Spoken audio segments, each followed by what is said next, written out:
का बोका 3 तड़ोका को लाया जाएगा जो फिनिश हो जाएगा। मतलब वो चुनाव जीतेगा भी नहीं, नाम का एक हो गया कि चलो हो गया। तो चूंकि चेहरा तेजस्वी को न चमकाना है, क्रिमिनल को तरजीह दे रहे हैं कि नहीं, तो अब तो साबित हो गया ना कि कौन गुंडाई कराता था बिहार के अंदर, अब बदनामी किसकी होती थी, ये तो स्पष्ट हो गया। का चेहरा चमके इसलिए जो फिगर वाले जादू हैं उनको रोकना है, उनको जबे करना है, उनको बकरी के बल्ला बनाना है। सब तक गुंडा क्रिमिनल को बुला के टिकट दिया जा रहा है, आप बता दीजिए। तो सामने ही साबित हो रहा है। सब इस तरह के छुछुंदर टाइप के लौंडे सब आए हैं राजनीति में, क्या क्या भाषा का इस्तेमाल कर रहे हैं, सोचने वाली बात है। शाह जी मसीहा के तौर पर पैदा हुए, उसको बरकरार नहीं न रखे, बरकरार रखना चाहिए था। का 3 तड़ोका, लौवा लाठी चनन काटी, चनरा का नाम क्या, बस वही कुछ नहीं हुआ। वहीं से आप खत्म हो गए, भूल गए, उसी जगह को भूल गए, तो फिर किस बात की मामा। आप न्यूज़ पोडिशन देख रहे हैं, मैं हूं आपके साथ वंदना। हमारे साथ एक ऐसे व्यक्ति हैं जो कि बिहार की राजनीति को बहुत अच्छे तरीके से जान रहे हैं और लालू प्रसाद यादव के राजनीति को भी बहुत बखूबी जानते हैं। साधु यादव जो पूर्व में सांसद रहे हैं, कैसे लग रहा है, क्या लग रहा है, लालू प्रसाद यादव अब नए एजेंडे के तहत एमवाई को सेट करने में लगे हुए हैं क्या? अभी हमारे समझ में देखने को तो यही मिल रहा है कि पहले पुराने 2004 में जो यादव लोग लड़े थे चुनाव, तो 12 यादव चुनाव लड़े थे और 12 एमपी आए थे जीत के, 12 के 12 एमपी जीत के आए थे यादव। 20 में 12 जो है 22 एमपी थे 2004 में, जिसमें 12 यादव थे और 10 जो है अन्य जातियां के शामिल थे उसमें। राजपूत थे, भूमिहार थे, दलित थे, मुस्लिम थे, ये पिछड़ा थे, और यादव 12 थे, कुशवाहा भी थे उसमें। तो आज के परिप्रेक्ष्य में तो हमको लग रहा है कि यादवों को कोई टिकट नहीं मिला है, किसी यादव को टिकट नहीं मिला है। यादव का सीट तो सब दूसरे को चला गया। बिल्कुल, आपकी नवादा चल गया कुशवाहा को, खगड़िया चल गया किसी दूसरे व्यक्ति को, और मधेपुरा में भी अभी कोई तय नहीं है। सीतामढ़ी में भी सीट यादवों का था तो भी चला गया, और दरभंगा यादवों का सीट नहीं है।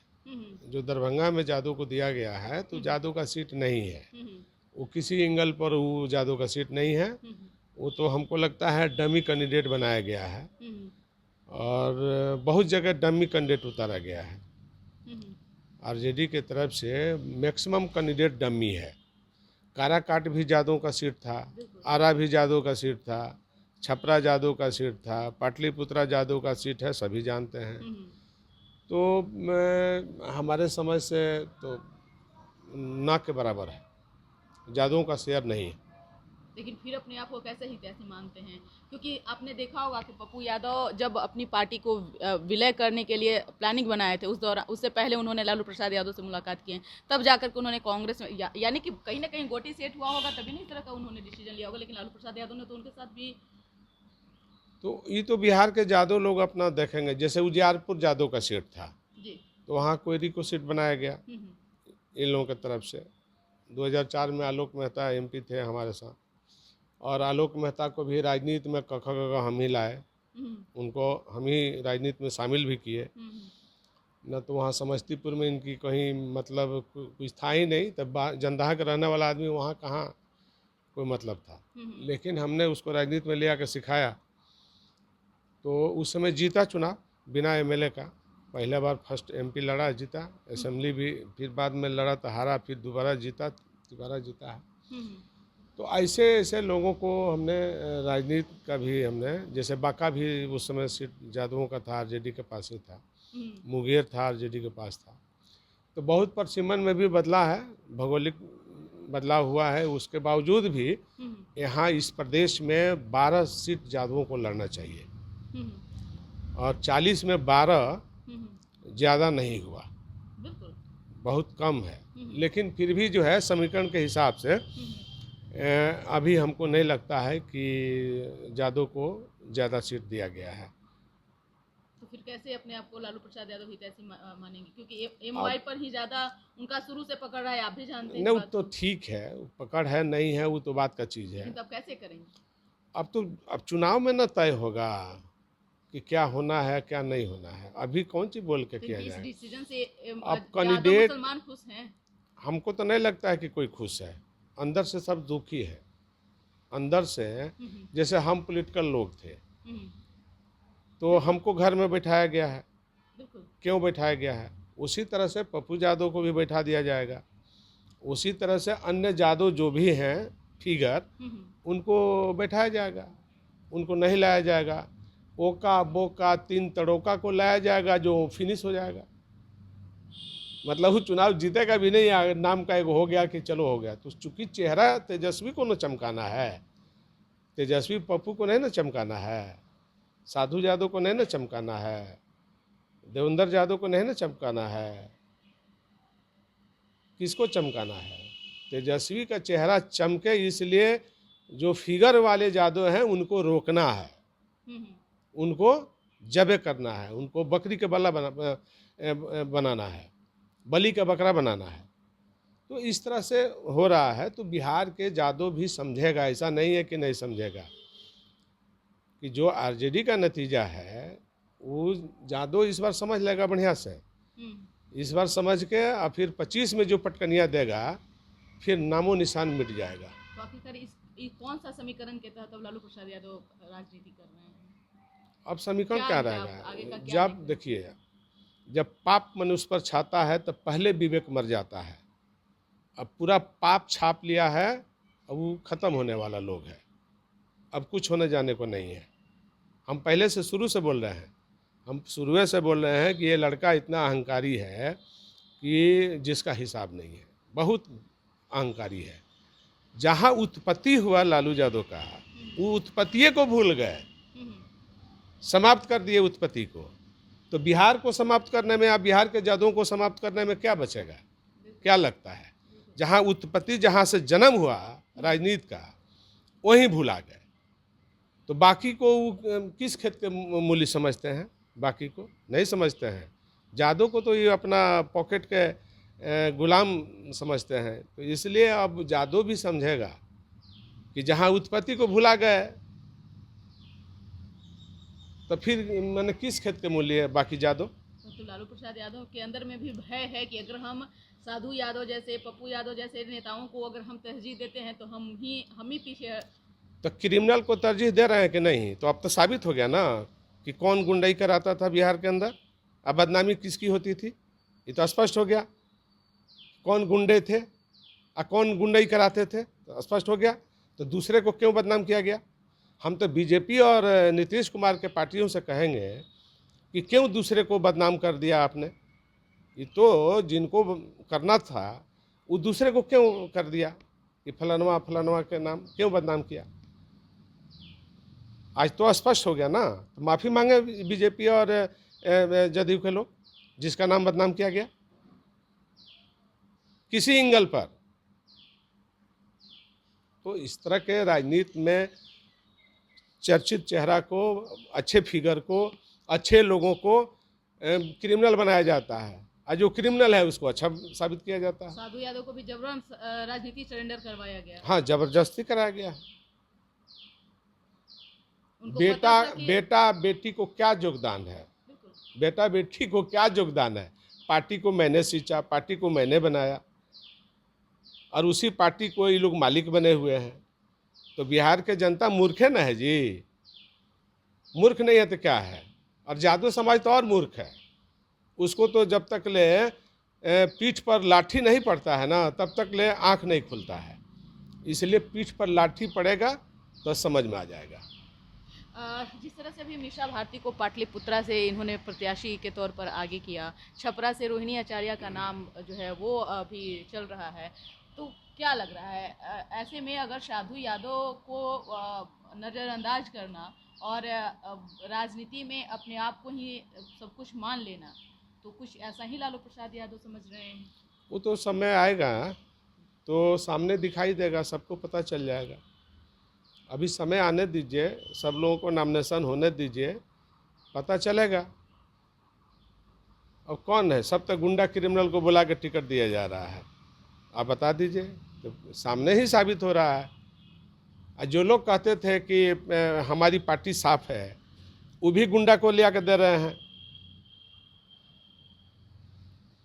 इतना जघन्य अपराध, कलेक्टर का हत्या हुआ और उसे व्यक्ति चुनाव लड़ रहा है परिवार का, उसे एमएलए एमपी बन रहा है कि नहीं बन रहा है? तो कौन कहता है कि हम पाक साफ हैं? पाक साफ वाले लोग बतावे ना, साबित करें ना। ये गुंडों का ज़माना हो गया है। पैसा जो गुंडा के पास है, बालू माफिया के पास पैसा है, दारू माफिया के पास पैसा है, माइंस के पास पैसा है, तो गरीब वर्कर जो झंडा ढोता है, दिन भर जिंदाबाद मुर्दाबाद का नारा लगाता है, उसका तो अब कहीं कल्याण नहीं होने वाला है। वो तो झंडे ढोते रह जाएगा। तो यही दारू और बालू और ये पहाड़ माइंस वाला आदमी चुनाव जीत के जाएगा, पैसा देगा, चुनाव जीत के जाएगा, पार्टियां को पैसा देगा, टिकट मिलेगा और चुनाव जीत के जाएगा नाम पर।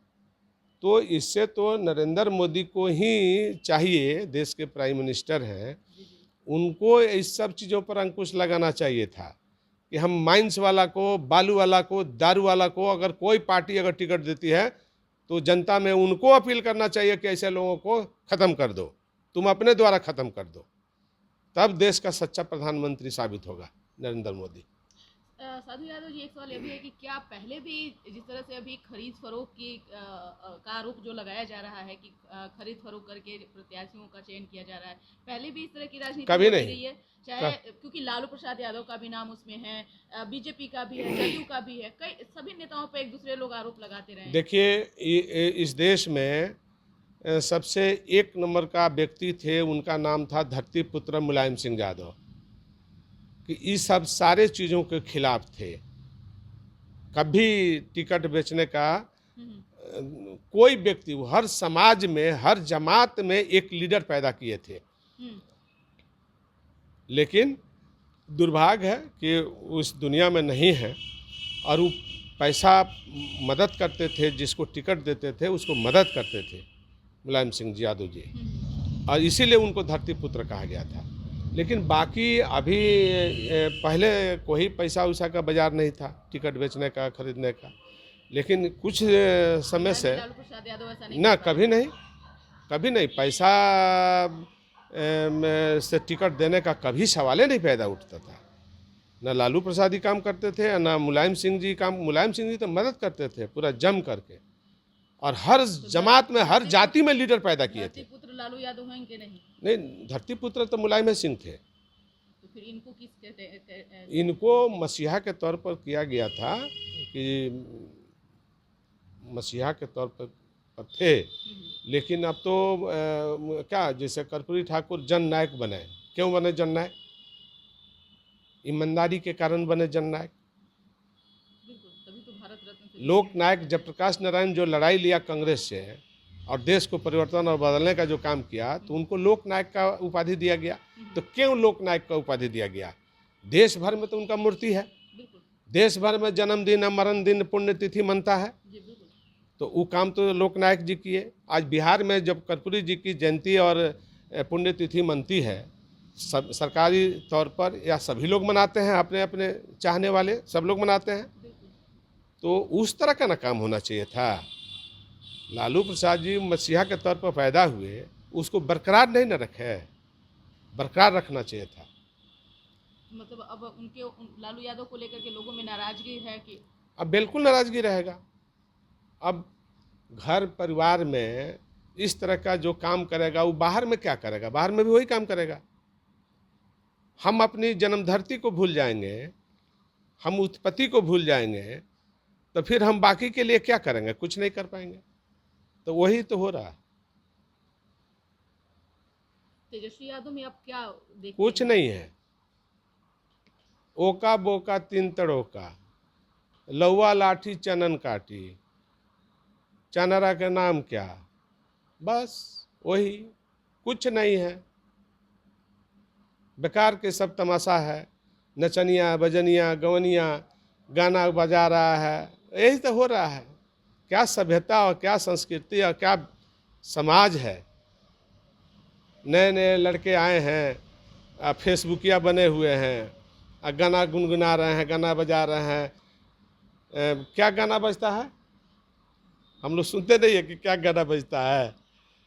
धन्यवाद ऐसे राजनीति को, मुबारक हो यही लोगों को। पीड़ा होती है। हाँ, अब सब इस तरह के छुछुंदर टाइप के लौंडे सब आए हैं राजनीति में। क्या क्या भाषा का इस्तेमाल कर रहे हैं, सोचने वाली बात है। इसलिए जब आप नहीं सोचोगे तो दूसरा क्या सोचेगा? नहीं सोच पाएगा। सभी तो जी पीड़ा तो होती होगी कि बहुत जिसको पीड़ा हमने है। हमने सींचा, बहुत हमने पीड़ा है कि हमने सींचा पार्टी को। बढ़ाया। हमको सींचना ही नहीं चाहिए था, गलती हुआ। बहुत सींचा हमने पार्टी को, अपनी खून पसीना से सींचा पार्टी को। तेज प्रताप यादव का कार्यकाल कैसा लगता है? आप किसी के बारे में कुछ कहना उचित नहीं है। जो हो रहा है सामने देखिए, आने वाला भविष्य तय करेगा। हम तो पहले भी कहा है कि ये लोग बिहार के काबिल नहीं है, जबरदस्ती बिहार के काबिल बनाया जा रहा है। तो कौन लग रहा है कि भारी पड़ेगा, एनडीए पड़ेगा, या फिर महागठबंधन? पड़ेगा। समय आने दीजिए, समय आने दीजिए, समय पर सब पता चल 40 जाएगा। में से कितने सीट लालू यादव जी? हम अभी कुछ नहीं बोलेंगे, समय आने दीजिए, सब संख्या बल के पता। आधार पर उन्होंने 26 सीट हम पहले ही कहा किया। कि हमने पहले ही कहा कि बिहार में जब कांग्रेस की हुकूमत थी तो 80-85 तक एमएलए हुआ करते थे यादव समाज। आज घट करके कहाँ चले गए? सभी दल गिनिएगा तो 40-50 नहीं पूजेंगे। सभी दल को अगर उठा लीजिएगा तो नहीं पूजेंगे। सिर्फ कांग्रेस से उतना 80-85 एमएलए हुआ करते थे 324 में। इस बार 40 सीट में कितने जीत पाएंगे? अब हम इसमें कुछ नहीं बोलेंगे कि अभी टिकट क्लियर हो रहा है, कौन कौन लोग लड़ेंगे, फिगर आएगा सामने, उसके बाद हम बताएंगे। उसके बाद हम स्पष्ट बता देंगे। उसके बाद हम स्पष्ट बता देंगे, गिन के बता देंगे अंगुली पर कि कौन सीट किसको जीत रहा है, किसको नहीं जीत रहा है, कौन आ रहा है, कौन साफ हो रहा है, फिनिश हो रहा है, कौन जीरो पे जा रहा है। ये हम बता देंगे। पहले पूरा फिगर हो जाने दीजिए। गठबंधन की तरफ से भले ही नहीं किया गया, एनडीए की तरफ से, तो एनडीए का क्या? हम सब बता देंगे, हम सब चीज़ बता देंगे। थोड़ा सा वेट कर लीजिए, हम स्पष्ट बता देंगे। गिनती तो बाद में होगा। अच्छा, इस साथ एक अंतिम सवाल है कि अगर आपकी भगिनी है रोहिणी आचार्य, मिशा भारती, क्या ब्लेसिंग देगी मैदान में उतर रही हैं? तो अब वो लोग जाने, उसमें बहुत तरह के लोग जो है। बड़ों का आशीर्वाद, मामा का आशीर्वाद। नहीं, हम मामा हैं ही नहीं, तो हम आशीर्वाद कहाँ से देंगे? मामा तो वहाँ दूसरे लोग हैं। हम कहाँ मामा है जो मामा की बात हो रहा है? मामा तो है ही नहीं। हम तो बहुत पहले ही से कह दिया है कि हम मामा नहीं हैं। हमको कोई मामा माने जगह कोई और ले लिया। न, कौन ले नहीं ले वो अलग चीज़ है, हम उसमें नहीं जाना चाहते। हम मामा है ही नहीं, हम पहले ही बोल दिया कि मामा नहीं है। ज़बरदस्ती का मामा हम नहीं हैं। हम कभी अपने को साबित भी नहीं किया। आप जब उत्पत्ति को भूल गए तो फिर मामा कहाँ हैं? जहाँ आपका उत्पत्ति हुआ वहीं से आप खत्म हो गए, भूल गए, उसी जगह को भूल गए, तो फिर किस बात की मामा? सब बेकार की बात है। ये सब चीज़ में हम बनावटी बात कभी ना बोलते, और ना मुझे बनावटी पसंद है। हम झूठा बिल्कुल जो है पसंद नहीं करते। साफ साफ बात करते हैं कि आपको अच्छा लगे या ख़राब लगे, सच्चाई के राह पर चलिएगा तो वो ज़्यादा दिन आदमी टिकेगा। बनावटी ज़्यादा दिन नहीं टिकता है। नकाबपोश कितना दिन नकाबपोश पहन के घूमेगा? एक दिन तो नकाब उतर जाएगा। तो इसलिए नकाब वाला काम नहीं करना है। बहुत बहुत शुक्रिया। तो आपने सुना कि क्या कुछ कहना था पूर्व सांसद साधु यादव का, जिन्होंने पूरा डिटेल्स में जो है बताया है कि लालू प्रसाद यादव ने इस बार क्या जो है लोकसभा चुनाव को लेकर के उन्होंने यादवों के प्रति सोचा है, किस तरह से उनका वो समीकरण बना रहे हैं, किस तरह से तय कर रहे हैं। आप क्या सोचते हैं? अपना ओपिनियन जरूर कमेंट बॉक्स में दीजिएगा। धन्यवाद।